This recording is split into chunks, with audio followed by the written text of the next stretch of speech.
आज हम बात करेंगे कोलकाता महिला रेप मामले को लेकर के।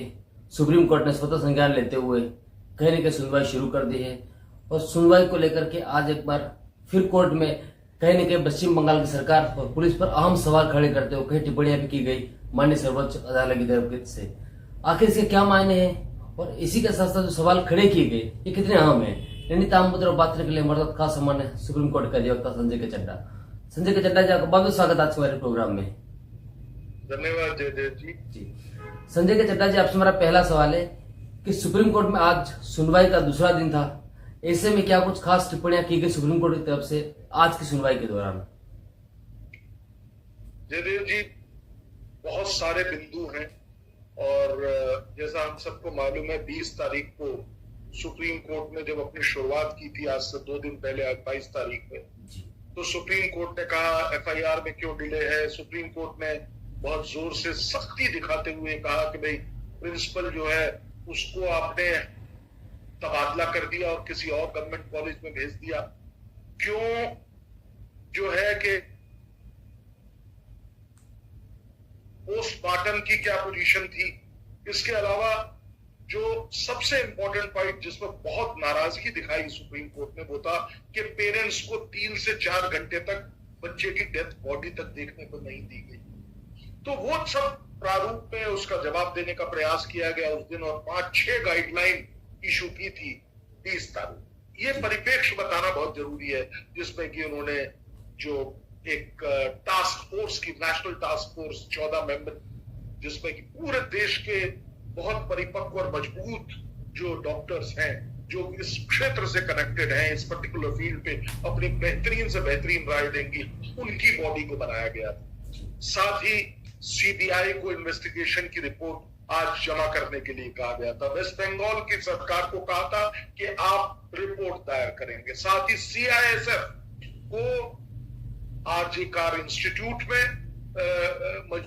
सुरक्षा प्रदान करने के लिए और साथ ही साथ अन्य इंस्टीट्यूट्स में डॉक्टर्स की जो डॉक्टर्स के मन में भय हो रहा है उसकी लिए काम करने के लिए कहा गया था। इसके अलावा ये मैं परिप्रेक्ष्य बता रहा हूं कल का, जो परसों जो हेयरिंग हुई थी, और सबसे बड़ी बात जिसके बाद मैं आज की हेयरिंग के बारे में बताऊंगा वो ये है कि सबसे बड़ी बात कि कोर्ट ने कहा था निश्चित तौर पे ये महिला के खिलाफ उत्पीड़न का कोई बड़ा मामला है, लेकिन सबसे बड़ी बात पैरेलली इसके साथ साथ ये भी है कि डॉक्टर्स की जो सुरक्षा है, चाहे वो इंटर्न्स हो, रेजिडेंशियल डॉक्टर हो, दूसरे डॉक्टर हो, ओपीडी में हो, कहीं पे भी हो, ये एक बहुत बड़ी आजकल हम देख रहे हैं पूरे देश से हमें खबरें आती हैं कि डॉक्टरों के ऊपर पब्लिक का हमला हो रहा है और खास तौर से ये हमले जो हैं पब्लिक हॉस्पिटल्स में है, सरकारी हॉस्पिटल्स में इसका ज्यादा बड़ा प्रारूप पाया जा रहा है। सेफ्टी का क्या होगा, कंडीशंस जो है डॉक्टर्स के वर्क करने के लिए अंधेरे हैं, रात 2 बजे 36 घंटे काम किया था इस लड़की ने अपनी जो कृत हुआ उससे पहले।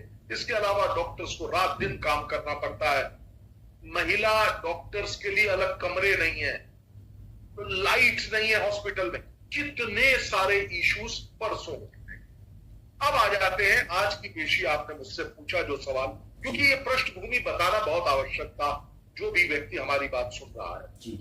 देखिए, आज कोर्ट के समक्ष इंटरिम रिपोर्ट्स वेस्ट बंगाल सरकार ने भी और सीबीआई ने भी पेश करी।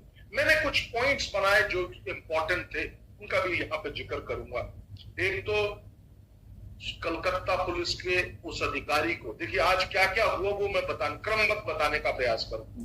जिसने एफआईआर करी, पहली एंट्री जिसने करी, उसको पेश करने के लिए कहा बहुत सख्ती के साथ। क्यों इंसिडेंट जो प्रातःकालीन पता चल गया सुबह सुबह, क्यों यूडी एफआईआर, यूडी का अर्थ होता है अननेचुरल डेथ की एफआईआर की गई और वो करी गई 10 बजे और यूडी एफआईआर के तहत ही पोस्टमार्टम कर दिया गया 11 बजे और उसके बाद लड़की का जो है तहा संस्कार किया गया और उसके बाद रात को 11:45 पे एफआईआर। ये क्या हो रहा है? सिस्टम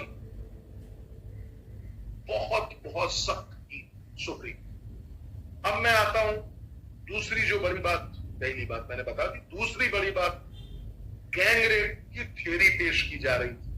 सुप्रीम कोर्ट ने कहा वो जो 150 ml कहा जा रहा था सीमेंट मिला है, उतना नहीं था, वो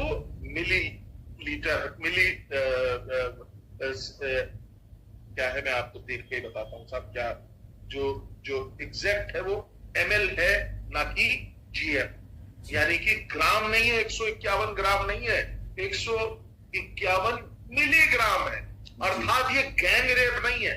तो गैंग रेप की थियरी को सरकार सुप्रीम कोर्ट ने परख कर। दूसरी बात, अब आते हैं तीसरी बात जो मैंने पहले भी कही कि पोस्टमार्टम इतनी जल्दी से किया गया, इतनी जल्दी से, इस पे सब पे सुप्रीम कोर्ट ने बहुत सख्ती दिखाई है इन सब चीजों के ऊपर। और यहां तक कि कोर्ट ने यह कहा कि हम एक्सट्रीमली, जिसे कहते हैं ना, एक्सट्रीमली डिस्टर्ब्ड है, कोर्ट ने यह शब्द इस्तेमाल किया। ऐसा कृत कभी हमने कभी नहीं देखा। सुप्रीम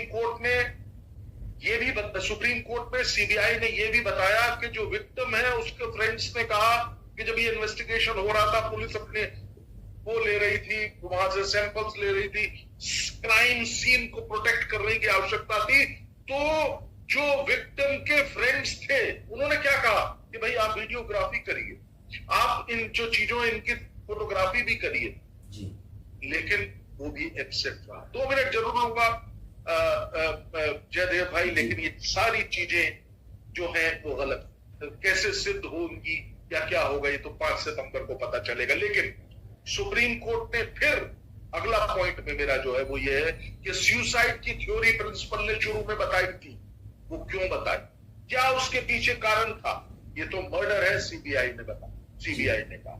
डिले इन FIR पे बहुत जो है सख्ती रही। पब्लिक हेल्थ का जो इंस्टीट्यूशंस हैं वहां पे डॉक्टरों की सेफ्टी के ऊपर सुप्रीम कोर्ट ने, जिसे कहते हैं ना कि बहुत बहुत सख्ती दिखाई।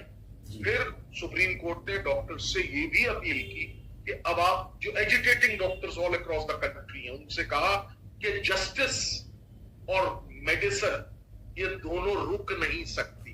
अर्थात जिस तरीके से सुप्रीम कोर्ट और अन्य न्यायालयों में काम को रोका नहीं जा सकता, इसी प्रकार से मेडिसिन को भी नहीं रोका जा सकता, आप आ जाइए। साथ ही सुप्रीम कोर्ट ने बहुत स्पष्ट शब्दों में यह भी कहा जयदेव भाई कि अगर कोई डॉक्टर आता है, लेट है, मतलब आप ज्वाइन करता है, तो उनके ऊपर कोई कोर्सिव एक्शन नहीं लिया जाएगा, उनके खिलाफ कोई कार्रवाई नहीं। आपने पूछा कि आज क्या क्या हुआ, तो मैं ये चीजें बता रहा हूं, हो सकता है मैं ज्यादा समय जरूर दे रहा हूं आपका। फिर नेशनल टास्क फोर्स के बारे में बहुत अच्छी सी बात कही। गवर्नमेंट को यह कहा गया कि एक पोर्टल, जैसे मैंने बताया टास्क फोर्स, और वहां पे पोर्टल की बात हुई कि पोर्टल में ये टास्क फोर्स के जो लोग हैं वो लोग अपनी अपनी बातें कह देंगे।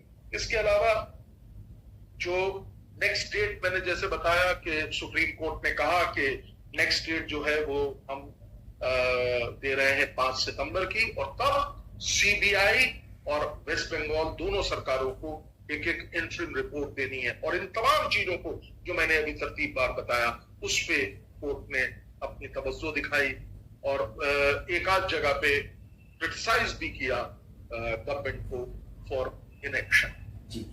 ये एक जिस्ट है जो मैं आपके लिए समावेशित कर सकता हूं। इसके अलावा भी 2-3 चीजें और उठी जो मेरे जहन में अब आ रही हैं, लेकिन एनीवेज संजय के चड्ढा जी, मैं आपकी बात थोड़ा सा और आगे लेकर जाता हूं। आज इस पूरी सुनवाई के दौरान कहीं ना कहीं जस्टिस पारदीवाला जो है उन्होंने यहां तक कह दिया कि मेरे 30 साल का जो अनुभव है उसको मैंने इस तरीके का इन्वेस्टिगेशन कभी नहीं देखा क्रिमिनल में पुलिस की तरफ से। बिल्कुल ठीक बात आपने कही। और न केवल जस्टिस पारदीवाला पर चीफ जस्टिस ऑफ इंडिया जो जस्टिस चंद्रचूड़ है उन्होंने भी अपना रुख बड़ा क्लियर किया और बड़े डिस्टर्ब थे। जैसा कि मैंने शब्द कहा, एक्सट्रीमली डिस्टर्ब, हम एक्सट्रीमली डिस्टर्ब हैं कि ये कृत हुआ और इस तरीके से पुलिसिया कार्रवाई हुई।